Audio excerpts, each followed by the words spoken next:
In our last video, we looked at the dangers of building a doctrine on a Bible translation. And so in helping us to understand what faith is and what faith is not, we're going to look at another doctrine that has been built on a Bible translation, even if He doesn't. Now, we use this in the context of believing for God to do something. We have faith that He can do it, but even if He doesn't, we trust that what He does or doesn't do is the right thing. Now, let's look at where we came up with this.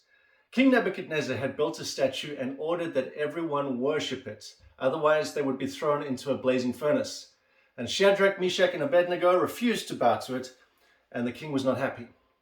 I will give you one more chance to bow down and worship the statue I have made. But if you refuse, you will be thrown immediately into the blazing furnace. And then what God will be able to rescue you from my power?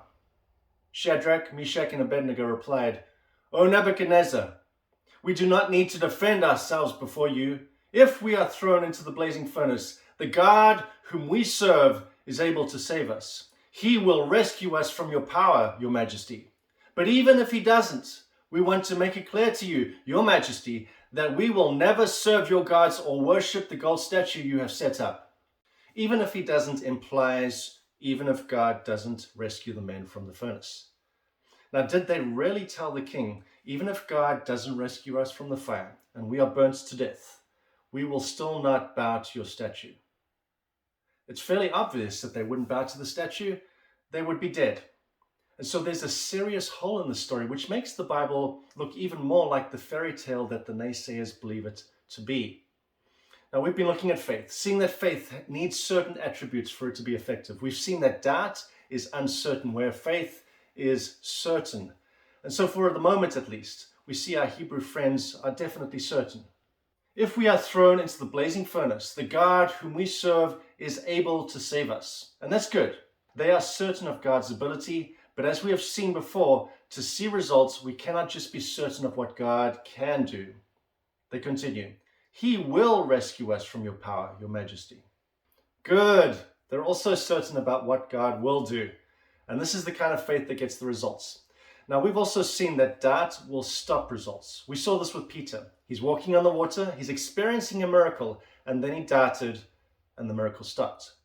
We see here that the men are certain about what God will do, but then they become uncertain.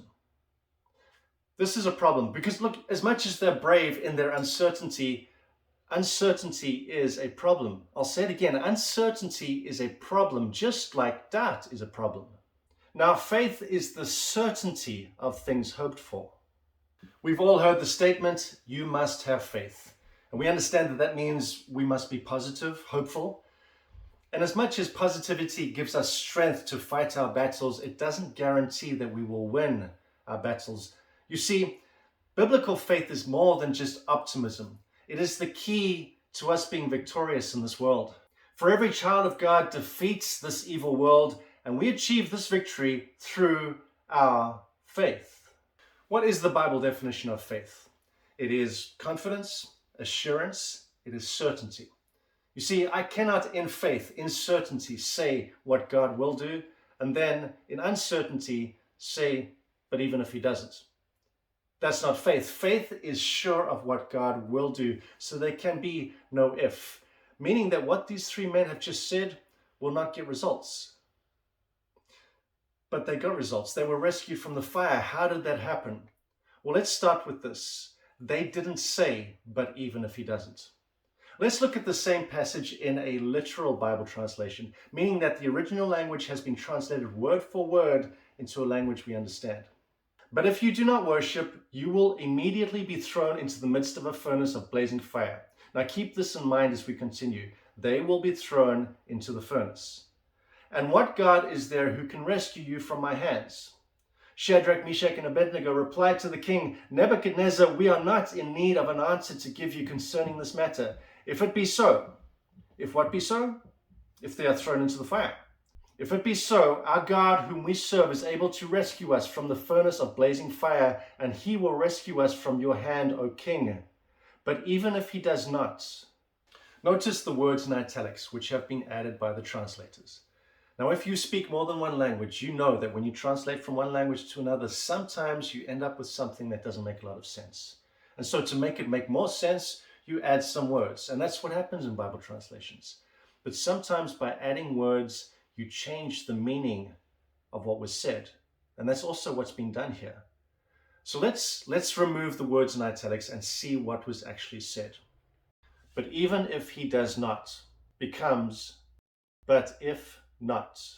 But if not. Earlier we saw the three men having a conversation with the king about him throwing them into the fire. If you throw us into the fire, our God will save us. And now we're seeing, but if not. If not what? If the king doesn't throw them into the fire. So let's look at a Bible translation that actually says it this way. If this be so, and now we know that it's about them being thrown into the furnace. If this be so, our God whom we serve is able to deliver us from the burning fiery furnace, and he will deliver us out of your hand, O king. But if not, if they are not thrown in the furnace, if not, be it known to you, O king, that we will not serve your gods or worship the golden image that you have set up. They are then thrown in the fire, but God saves them, just like they said he would. This is faith. Now I hope that you're seeing that the statement, even if he doesn't, it's doubt. As much as it sounds noble, it's crippling our faith. You see, faith is more than just believing that God can do something and then waiting to see if he will do it. Faith knows what God is going to do before he does it. It's like the great man of faith, F.F. Bosworth, once said, faith begins where the will of God is known. Now Jesus said that we could move a mountain if we had faith and did not doubt. And there again we see faith and doubt together in one sentence. But is there anything else that Jesus has said about this that would help us to see mountains moved? We'll find out about that in my next video.